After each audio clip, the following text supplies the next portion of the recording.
welcome back for a new top 10 list. Of course, this is Goku-Sun DBZ, and today I will be counting down, for me personally, my top 10 favorite indie games of all time.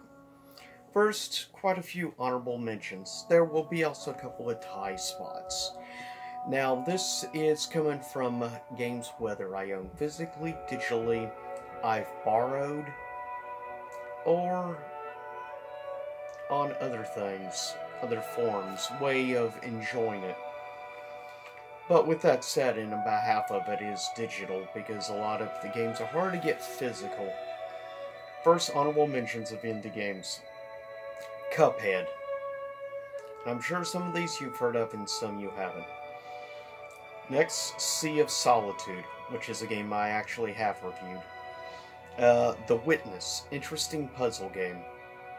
Mighty Number 9, a game that does not deserve the hate that it gets. Also, Amy, another game that gets way more hate than it should. Child of Light, very interesting game.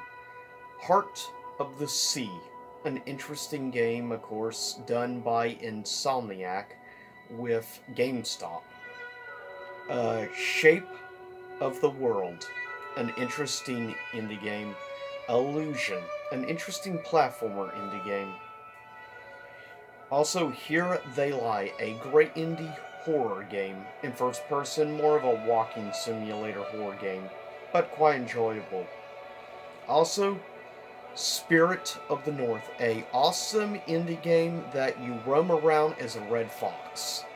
It's a beautiful game, beautiful graphics, a game I have reviewed as well as I've uploaded on my YouTube channel, full playthrough. I've also done a full playthrough of also Illusion, Shape of the World, Here They Lie. Also Outer Wilds, which eventually I'll try to get around to doing a full recorded playthrough. But honorable mention, Outer Wilds is a great game. So is a first-person shooter game called Void Bastards. Another great, sort of first-person, kind of like comic book brought to life art style, very unique game. Originally released exclusively to the Xbox One and PC, but now you can also get in the Switch and other platforms. Also, Fight of the Gods, interesting indie developed fighting game. Guilt, a great puzzle platformer type of game, though strangely enough exclusively only to Google Stadia. Very interesting on that one. Also, we have Stardew Valley. I may not like it as much as some people, but it's probably because I was not the biggest Harvest Moon fan. It's basically Harvest Moon with a different name and title, but it's still a great game and I highly recommend checking it out. Also, Darkwood, a great 2D indie developed horror game I highly recommend. Also, Mortal Shell, if, like I've already mentioned, it made my top 10 favorite games of the year list for 2020. And it's a great indie developed sort of Dark Souls type game that's really good and it has its own unique mechanics to the game. Undertale. A game, I'm sure it's a lot higher, though I haven't played a lot of Undertale yet, I'll be honest. Which is why it only gets an honorable mention, but you never know, as I play more of it, I may like it enough to eventually update a top 10 list. But for now, this is the games. And most of the ones on the list are actually going to be ones I have personally played. So with that said, first coming in at number 10, in a tie between a classic indie platformer type of game with elements of horror. It's a really good game that I highly recommend to anyone, in all honesty. It is called Inside, a great indie platformer that I recommend to anyone. If you like eerie, dark type of platformer games, or want something a little different than your traditional platformer, and you want a darker tone, I highly recommend Inside. Also tied with it is a game, took me a while, and I'm glad I managed to get through limited run games to play on the Vita. Tied for number 10 is a game called Papers, Please. It's a very unique fighting, or a very unique indie game compared to many others. Basically, more or less takes place during the Soviet Union, and basically you're at the border, you look at papers and stuff. It's kind of complicated. I recommend you actually check out some gameplay. It's easier to actually see what it looks like than actually trying to describe it. But it is a solid, excellent game and very unique. And the fact it was developed by one person, that's quite impressive. Coming in at number 9 is a game I've only more recently got into, and I love it. I love the art style of this platformer. It is called Hollow Knight, and it's definitely a game I highly recommend. It was free more recently on PSN. If you did take advantage, and if you did not take advantage, I'm sorry, but I highly recommend you check out the game nevertheless.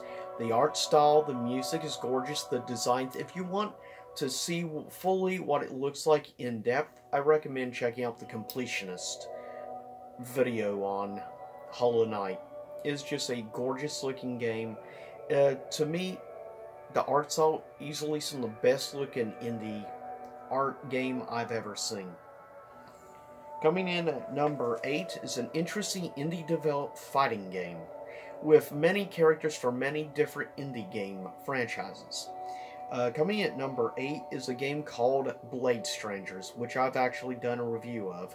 So if you're curious at all, check out my review of Blade Strangers. Next, coming in at number 7 is one of the first indie platformers I've played, and I'm glad I did. It is a super hard game, but it feels great once you actually accomplish and do better and better in the game. Coming in at number 7 is a little game called Hollow Knight. Coming in at number 6 in a tie between easily my favorite indie fighting game so far. Tied at number 6 is Skullgirls Second Encore. If you haven't played Skullgirls, check it out. I love the jazz and blues type music it plays in the game. It is awesome. Character designs are very unique, and the way they look when they do their different unique movesets. And the fact that you can do like a team of 3 or 1 versus a team. So it has a similar mode in gameplay, similar to that of like the Capcom versus SNK games, which I find really cool and unique. It's nice to see something else outside of that. Actually try that rotation system. But yeah, it's just an awesome looking fighting game that I can't recommend enough. Tied with it is a great puzzle platformer game that I did a review of, and as well as a full playthrough of. So if you're curious, check out my indie games playthrough list. It is called Rime. It is a drop-dead gorgeous game. I mean, it's one of the most beautiful looking indie games I've seen. Just the art style, it's so vibrant, colorful, and then later gets very dark, brooding looking, and some very creepy-esque type characters, but still, it's just a great experience. I really enjoyed the puzzles in the game. Coming in at number 5 is a game I can't recommend highly enough. It's a great sort of, in my opinion, it's the best walking simulator game I've played. It has really good storytelling, very unique mechanics and some of the storytelling aspects of some of the different characters in this family that die. Coming in at number 5 for me personally is What Remains of Edith Finch. I cannot recommend this game highly enough. If you have not tried out What Remains of Edith Finch, please, just check it out. Give it a chance. I mean, the game is usually very cheap. A lot of times when it's on sale, you can get the game for like anywhere from like $3 to $5. It's a very affordable game. Even like the normal price, I think, is only like $10. So It's very affordable. It's only about a 2 to 3 hour game. It's not super long, but it's a game that I will find myself going back and playing from time to time if I need to reduce stress or something. I find it a great game to play just to reduce your stress. Some of these indie games are great stress reliever games, and Edith Finch is definitely one of them, in my opinion. Coming at number 4 was my introduction to the creepy platformer games, and I love the physics puzzles in the game. It's definitely very grim and dark, and yeah, I agree with the... It's great though. It's pretty much the entire game is only in black and white, and I appreciate that very unique going for a black and white art style. It's very simplistic, but actually quite complex, at least when the puzzles, the way they're done, basing everything around basically physics. And I like the idea of a physics puzzle game. Yeah, it's an indie platformer. By the way, the same people that made Limbo also made Inside. So, but number 4 goes to Limbo. I love Limbo. It's a game I've been a big fan of for a while. Briefly, for a time there, it was probably my second favorite indie game of all time. As time has progressed, though, it's dropped a little bit. But tied with Limbo for 4th place is a very charming 3D world-style platformer game called A Hat in Time, which I also have done a full review of. And I need to eventually get around to uploading my playthrough of A Hat in Time, which I will try to get to eventually. But it's a really fun game if you grew up enjoying games like N64 stuff like Banjo-Kazooie or Super Mario 64, and played many other 3D platformer games of that time period on the N64. I think you will genuinely really enjoy the game Hat in Time. It's a very charming game in my opinion. Great music, and if you want a physical copy, you can pick it up for the Nintendo Switch very easily anywhere, including Walmart. Coming in at number 3 is a tie between 2 games of the same franchise, and I couldn't choose at the end which got, so I gave it a tie for 2nd place. And that is a game series called Ori. It's a tie for 3rd place between Ori and the Blind Forest versus Ori Will of the Wisps. Now personally, I like just a little bit more Blind Forest, but rather whichever game, both are great, each have their strengths. I feel with the combat stuff in Ori 2, it's a little bit better, and the boss fights are a little bit more memorable, but the overall just experience of playing the first game for the first time, Blind Forest holds a special place for me personally. Coming in at number 2 is a great indie game, and by the way, the music you are hearing right now, well, actually has come from number 1, but coming at number 2 is a game that has off and on gone back and forth for number 1 favorite indie game of all time. It's a great platformer game, well, of sorts, with also a lot of puzzles, and you have to free like animal spirits, which is really cool. I like the simplistic art style, very colorful, love the music chosen, and basically you explore floating islands, just flying in the air. I've done a full playthrough of this game, by the way, if you're all curious. And it is called Air, but Air spelt A-E-R rather than A-I-R. But Air, Memories of Old. It is a great game. I love it.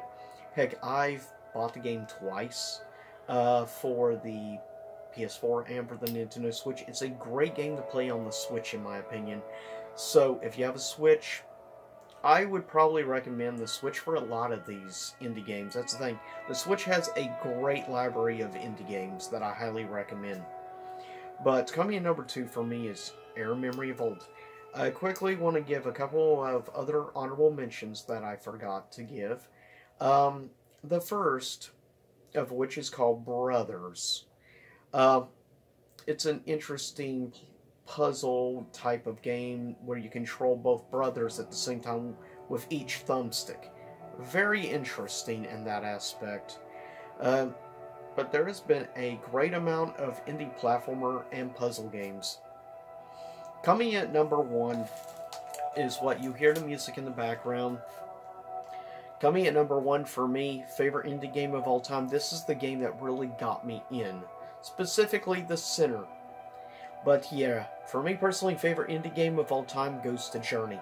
Now, some people would say it's more just an experience, not truly a game, but there is some basic game mechanics and stuff.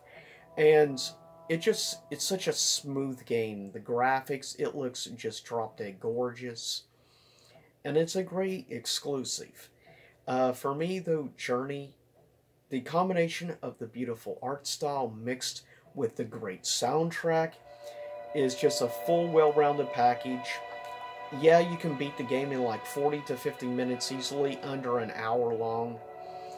But it's fun, especially if you come across characters in the game playing also online, just like you. It's a fun experience just co-oping together throughout the game, because I did that with somebody else, and it was just a blast, just randomly coming across another person playing the game. I have played through and beat this game probably 6 or 7 times. I only recently replayed it for the first time in a long time, and I was surprised to come across somebody else playing at the same time, so just enjoyed the game together. It's awesome, and I highly recommend if you want some just to relax, unwind from a lot of stress, you can't go wrong with Journey. But that is my number 1. Also, quick announcement of a special future game review I'm working on right now for the 3DS. A game that's become quite infamous, especially thanks to a specific YouTuber by the name of Scott the Woods, when he talked about games of the dark age of Nintendo. So, I have decided I picked up the game for $4 in mint condition, not a bad deal, and I'm going to work on reviewing in the near future for the 3DS. Chibi Robo Ziplash. I'm not sure what and all I'm getting myself into with playing this game, but we'll see, and since I love platformers anyways, I'll give the game a shot. Even if it's not a great game, I will try to be upfront and honest. But that is my top 10 favorite indie games of all time. So leave a comment below, tell me what are some of your personal favorite indie games. What style of indie game do you prefer? The Metroidvania? Or do you prefer like puzzle platformers, fighting indie games, horror indie games? There's such a variety anymore. But with that said, I'll see everyone next time. Same YouTube time, same YouTube channel, and stay safe.